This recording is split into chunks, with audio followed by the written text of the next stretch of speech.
एक समय की बात है। एक छोटे से गांव में, जो हरे भरे खेतों के बीच बसा था, जैक नाम का एक ईमानदार किसान रहता था। उसकी ईमानदारी और सच्चाई की चर्चा पूरे गांव में थी। वह अपने खेतों और जानवरों की बहुत मेहनत और लगन से देखभाल करता था। एक दिन दोपहर के समय, जब जैक अपने खेतों में हल चला रहा था, तो उसे मिट्टी में एक पुराना बटुआ मिला। उत्सुकता से उसने बटुआ उठाया और उसके अंदर देखा। उसमें काफी पैसे और कुछ पहचान पत्र थे। जैक को समझ में आ गया कि किसी का यह बटुआ खो गया है। जैक ने तय किया कि वह उस व्यक्ति को ढूंढेगा जिसका बटुआ है। उसने गांव में लोगों से बटुए और उसके अंदर की चीजों के बारे में पूछा, ताकि सही मालिक को खोज सके। दिन हफ्तों में बदल गए, लेकिन कोई भी बटुए का मालिक नहीं मिला। जैक अपनी ईमानदारी से बटुए के पैसे नहीं रखना चाहता था। उसे विश्वास था कि यह किसी ऐसे व्यक्ति का है जिसे इसकी जरूरत है। एक शाम, जब सूरज ढल रहा था, एक थका हुआ यात्री जैक के दरवाजे पर आया।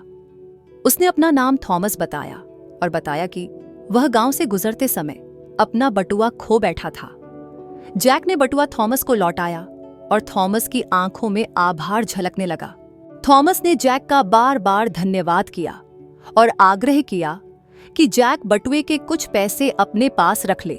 लेकिन जैक ने विनम्रता से मना कर दिया और कहा, मैं इसे स्वीकार नहीं कर सकता, यह कभी मेरा था ही नहीं। थॉमस जैक की ईमानदारी से बहुत प्रभावित हुआ और उसने वादा किया कि वह एक दिन उसकी मदद करेगा। साल बीत गए और थॉमस एक सफल व्यापारी बन गया।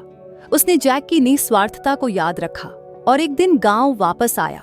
इस बार वह जैक के लिए एक नया हल और सोने के सिक्कों से भरी एक थैली लाया। जब थॉमस ने जैक को ये उपहार दिए, तो जैक हैरान रह गया। उसने कभी भी अपनी ईमानदारी के बदले कुछ पाने की उम्मीद नहीं की थी। थॉमस ने समझाया, तुम्हारी ईमानदारी ने मुझे एक बेहतर इंसान बनने की प्रेरणा दी। मैं तुम्हारी भलाई का बदला चुकाना चाहता हूं। जैक थॉमस के इस भाव से बहुत प्रभावित हुआ और उसने आभार के साथ उपहार स्वीकार किए। इस तरह ईमानदार किसान और आभारी यात्री की कहानी समाप्त होती है।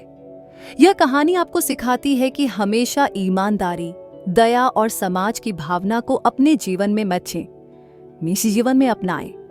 देखने के लिए धन्यवाद। अगर आपको यह वीडियो पसंद आया हो तो इसे लाइक करें और अपने दोस्तों के साथ शेयर करें। और ऐसे ही प्रेरणादायक कहानियों के लिए चैनल को सब्सक्राइब करना न भूलें।